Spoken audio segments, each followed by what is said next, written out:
আবার কেউ কেউ কি মাথায় হাত দিয়ে দেবেন।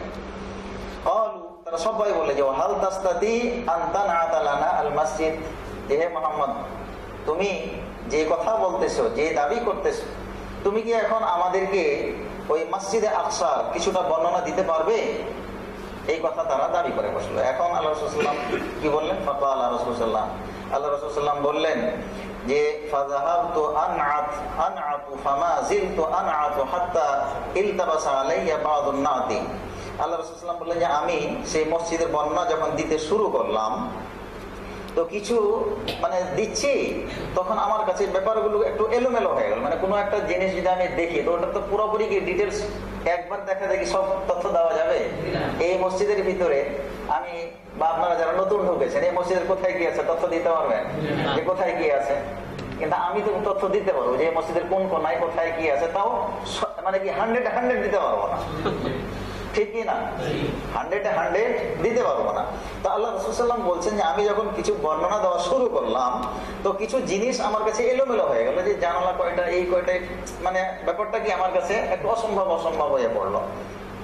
ফাজিআ, তো যখন এরকম অসম্ভব হয়ে পড়তে যাচ্ছিল, তা আল্লাহ রাসূল সাল্লাল্লাহু আলাইহি ওয়াসাল্লাম এইখান থেকেও শিক্ষা কিন্তু আমাদের শিক্ষার বিষয় আছে যে আল্লাহ রাসূল সাল্লাল্লাহু আলাইহি ওয়াসাল্লাম যদি গায়বী জানতেন, তাহলে আল্লাহর কি প্রয়োজন ছিল ওই মুহূর্তে বাইতুল মুকাদ্দাসকে আল্লাহ রাসূল সাল্লাল্লাহু আলাইহি ওয়াসাল্লামের সামনে কি আপনি তুলে ধরলেন।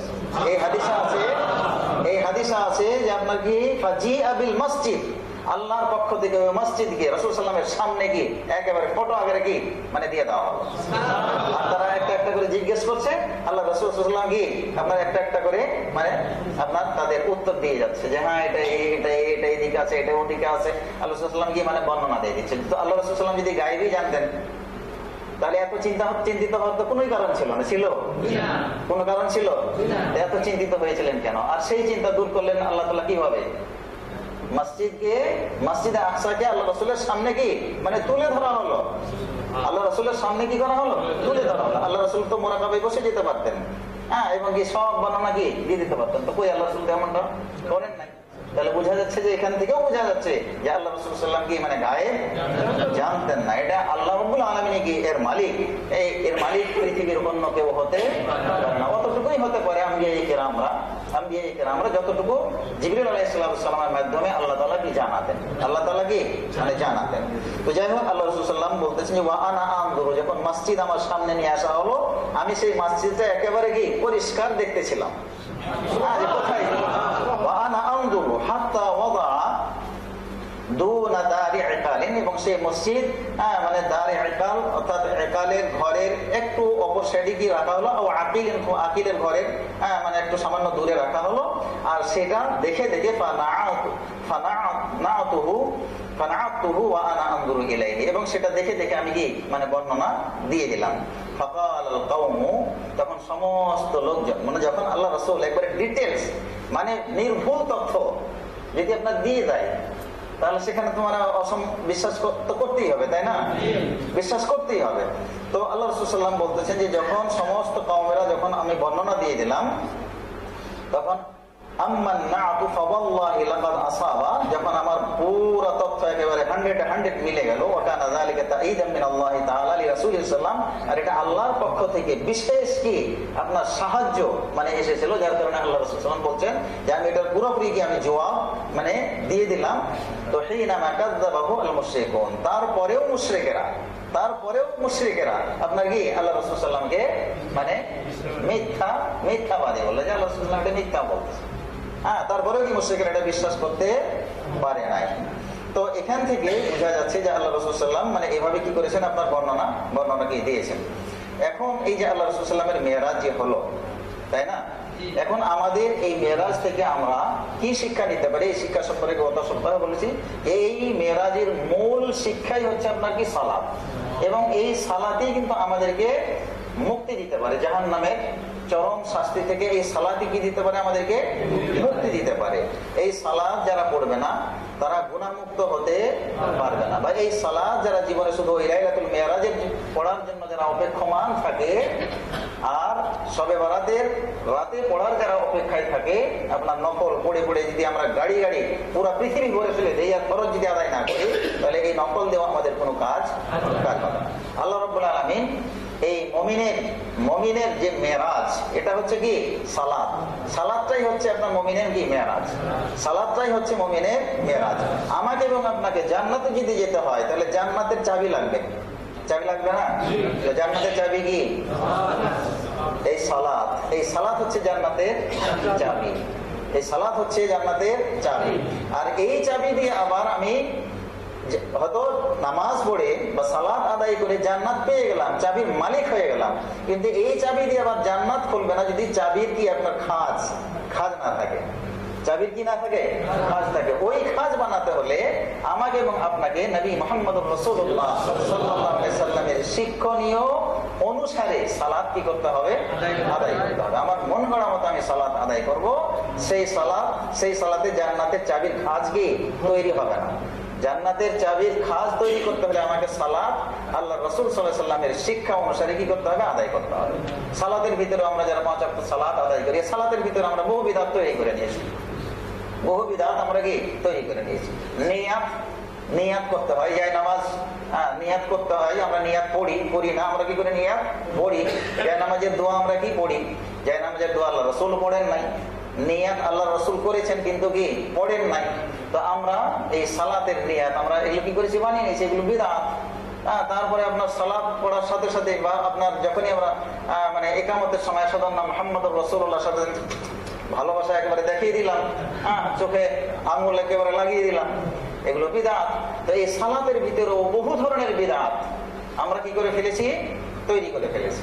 তাহলে এই তৈরি যে বিদআত যে আমরা তৈরি করলাম, এর কারণেও কিন্তু সালাত আদায় করার পরেও প্রাথমিকভাবে আমরা কি করতে পারবো না? জান্নাতে যেতে পারবো না। হ্যাঁ পারবো, কিছু সাজা ভোগ করার পরে, যেহেতু বিদআত করেছি, বিদআতের সাজা ভোগ করতে হবে না? আমি যে অন্যায় করে ফেলেছি, অন্যায়ের সাজা ভোগ করতে হবে না?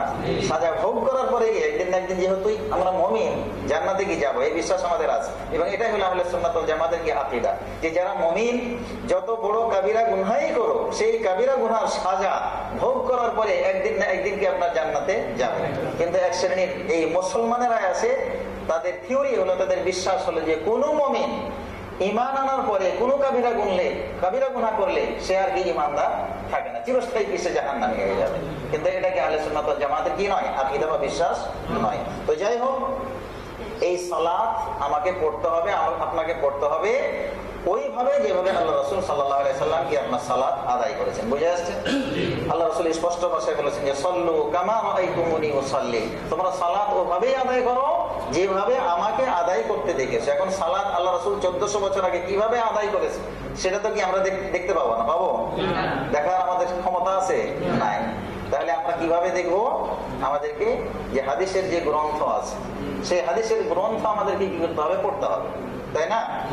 সেই হাদিসগুলো আমাদেরকে পড়তে হবে, সেই হাদিসগুলো আমাদেরকে জানতে হবে। যখন আমরা ওই হাদিসগুলো পড়বো, ওই হাদিসগুলো যখন জানবো, তখন আমরা কি আমরা রাসূল সাল্লাল্লাহু আলাইহি সাল্লামের সালাত কি জীবন্ত সালাত আমরা পেয়ে যাব।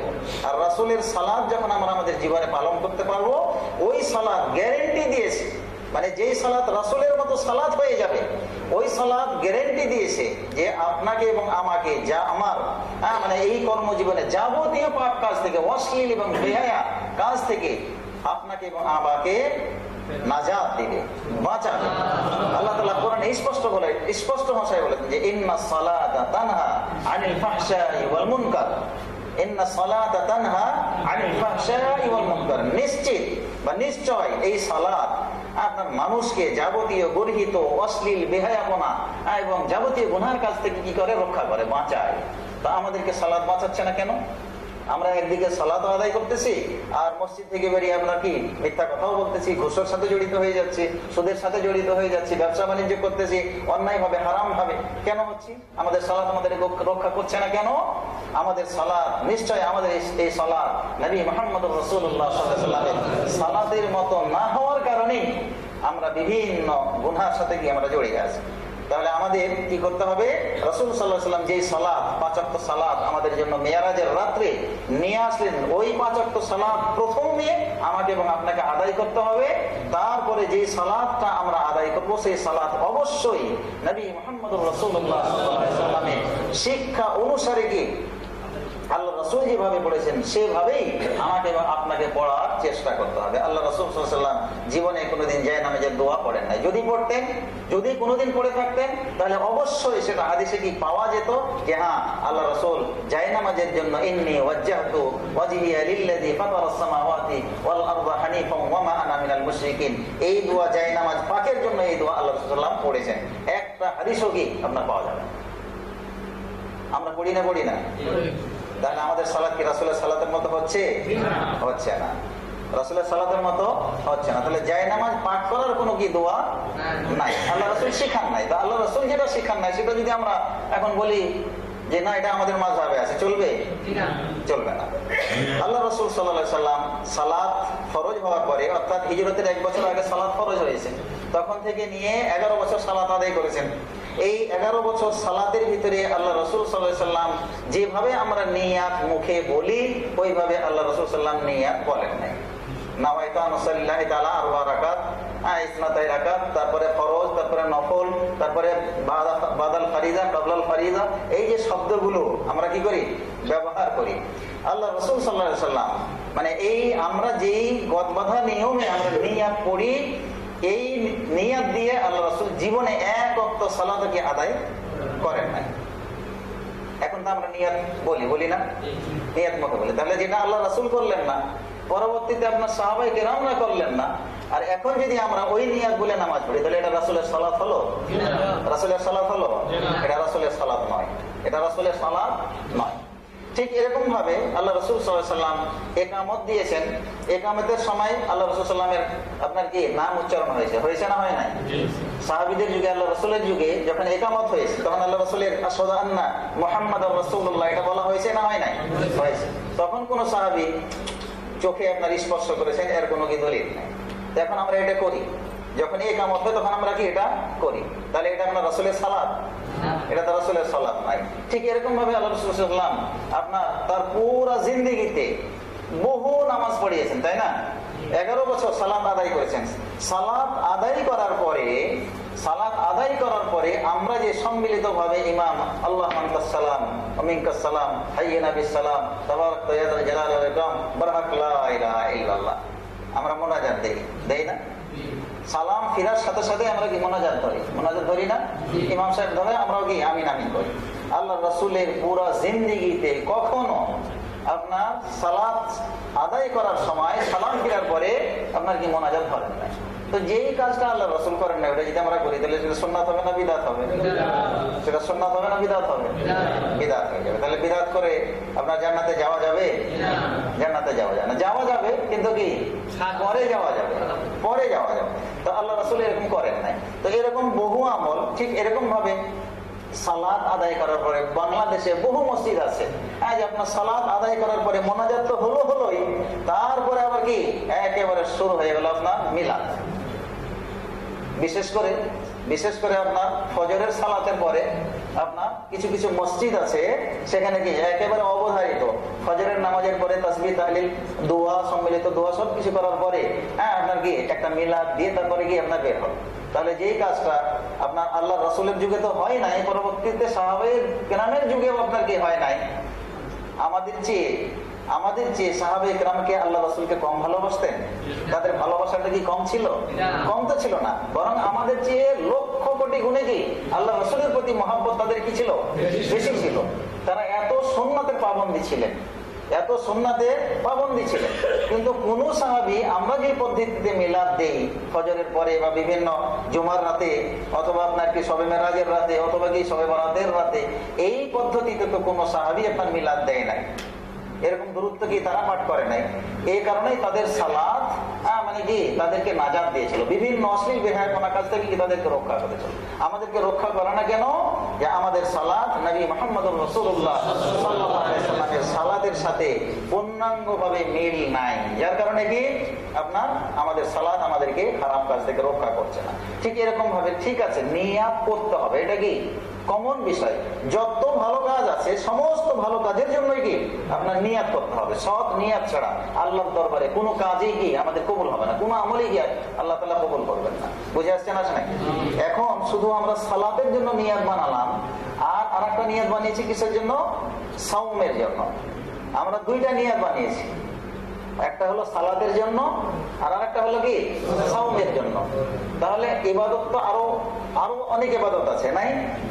হজ আছে, যাকাত, যাকাত ওটাও ফরজ, তো ওটাও তো ইবাদত, ওটার জন্য নিয়াত লাগবে, লাগবে না? নিয়াত লাগবে। পর্দা করা ফরজ, ওটার জন্য নিয়াতের দরকার আছে না নাই? ওটাও তো ইবাদত, পর্দা করা। হ্যাঁ, তারপরে আপনার কি মসজিদে ঢোকা, ওটাও তো ইবাদত। মসজিদ থেকে বের হওয়া, ওটাও তো ইবাদত। অর্থাৎ আমরা যে শুইতে যাই, ওটাও তো ইবাদত। তাহলে এই যে ইবাদত, যত ইবাদত আছে সমস্ত ইবাদতের জন্য নিয়াত করতে হবে। কি করতে হবে? নিয়াত করতে হবে। তা আমরা দুইটা ইবাদতের জন্য নিয়াত পড়লাম আর বাকি ইবাদতের জন্য আপনার নিয়াত পড়বো না, এটা তো হতে পারে না, ঠিক না? আমরা যখন ওযু করব তখন তো আমাদের নিয়াত বলা দরকার না? ওযুটা ইবাদত কি ইবাদত নয়? ওযু ইবাদত, তাহলে ওযুর জন্য নিয়াত করতে হবে। তো নিয়াতটা কিভাবে করবো? তাহলে ওখানেও বলতে হবে আমাকে যে নাওয়াইতু আন আতাআযযাউ আল-আন। হ্যাঁ, তারপরে বলতে হবে আমি হাত ধোবো, আমি পা ধোবো, আমি মুখ ধোবো, আমি কুলি করবো, এই কথাগুলো তো বলতে হবে নাকি? আমরা বলি তো নামাজের জন্য কেন বলি যে আল্লাহ এখন নিয়াত করছি 4 রাকাত ফরজ নামাজ পড়ার জন্য, কাবার দিকে মুখ করেছি, এটা হলো ফরজ নামাজ। আবার যদি সুন্নাত হয় তখন উল্লেখ করি এটা সুন্নাত নামাজ, আবার নফল হলে কই যে এটা নফল নামাজ, বিতির হলে আবার এটা কই যে এটা বিতির নামাজ। তাহলে ওযুর জন্য তো এরকম বলতে হবে আমাকে যে আমি এখন ওযুর জন্য বসছি, তারপরে হাত ধোবো, কুলি করব, তারপরে কি পা ধোবো, মাথা মাসা করবো, এটা বলতে হবে না? তা আমরা ওযুর ক্ষেত্রে তো কি এরকম নিয়াত বলি না? তাহলে দুইটা ইবাদতের জন্য আপনি এবং আমি নিয়াত বলবো আর বাকি ইবাদতের জন্য বলবো না, এটা তো কি হতে পারে না। আল্লাহ রাসূল সাল্লাল্লাহু আলাইহি ওয়াসাল্লাম দিনটাকে অতি সহজ করে দিয়ে গেছেন, কিন্তু আমরা কি জটিল বানাই গেছি। যার কারণে বহু মানুষ আছে নিয়াত না জানার কারণে আপনার নামাজই পড়ে না। নিয়াত না জানার কারণে, যেহেতু বলতে পারে না, আরে নিয়াতই জানি না তো নামাজ পড়ে লাভ কি, এই জন্য নাকি তারা সালাতে আদায় করেন।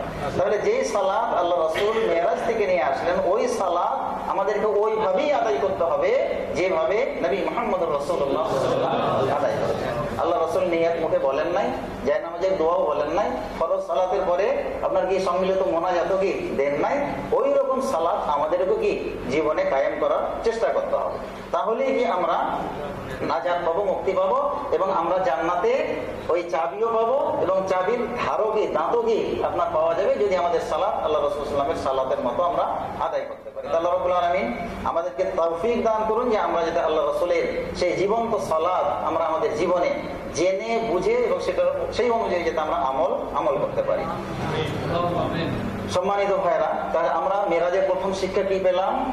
যে আপনার সালাত পেলাম। এই সালাত আমাদের জীবনে কি করতে হবে? বাস্তবায়ন করতে হবে। যদি আমরা সালাত আমাদের জীবনে, ব্যক্তিগত জীবনে, পারিবারিক জীবনে, আপনার সামাজিক জীবনে, রাষ্ট্রীয় জীবনে যদি সালাত আদায় করতে না পারি, তাহলে কিন্তু আমরা সেই মেরাজের প্রথম শিক্ষা কি করলাম? আপনার পদদলিত করলাম। তাহলে এই রাত্রি জেগে, মেরাজের রাত্রিতে রাত্রি জেগে ইবাদত করে আমাদের কোনো ফায়দা নাই। ব্যক্তিগত জীবনে আমাকে কায়েম করতে হবে। তারপরে যখন আমি একজন পরিবারের দায়িত্বশীল হব, তখন আমার পরিবারের নামাজকে কি করতে হবে? আপনার কায়েম করতে হবে। তারপরে কেউ যদি আপনার সামাজিক দায়িত্বশীল হয়, তখন তাকে সামাজিক ভাবে কি করতে হবে? নামাজ কায়েম করতে হবে। কেউ যদি আপনার রাষ্ট্রীয় দায়িত্বশীল হয়, তাহলে তাকে রাষ্ট্রীয় ভাবে কি সালাত কায়েম করতে হবে।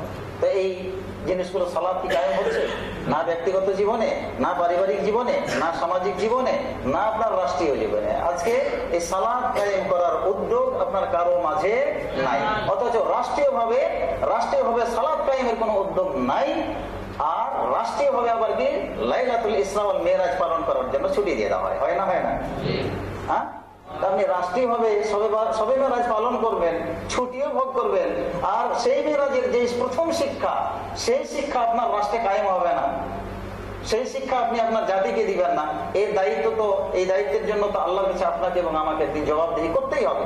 রাষ্ট্রের যারা দায়িত্বশীল বা যারা আপনার সচিব, তাদের সচিবের আন্ডারে কি অনেক লোকজন কর্মচারী কাজ করে। একজন মিল কলকারখানার মালিক, তার আন্ডারে আপনার হাজার কি শত কর্মচারী কাজ করে। তো কোন মিলের মালিক যদি তার মিলে নামাজ কায়েমের যদি সিস্টেম চালু করে দিতে পারে, এটা সে করতে পারে কি পারে না? অর্থাৎ যারা মুসলিম, তো একটা মিলে মুসলিম অমুসলিম উভয় শ্রেণীর কি লোক থাকতে পারে, সেখানে অমুসলিমও থাকতে পারে, মুসলিম থাকতে পারে। তো যারা মুসলিম, নামধারী যারা মুসলিম, তাদের জন্য যদি আমি আমার মিলে যদি 5 ওয়াক্ত সালাতের ভিতরে, অর্থাৎ যে কয় ওয়াক্ত ওই টাইমের ভিতরে আপনার কি আসবে, আমি যদি ঘোষণা দিই মালিক হিসাবে যে আমি এই কারখানার মালিক, তোমরা যেহেতু আমার আন্ডারে কাজ করো, আমার কাজের ক্ষতি হোক, ব্যবসা বাণিজ্যের ক্ষতি হোক আর যাই হোক, সালাতের আজান হলে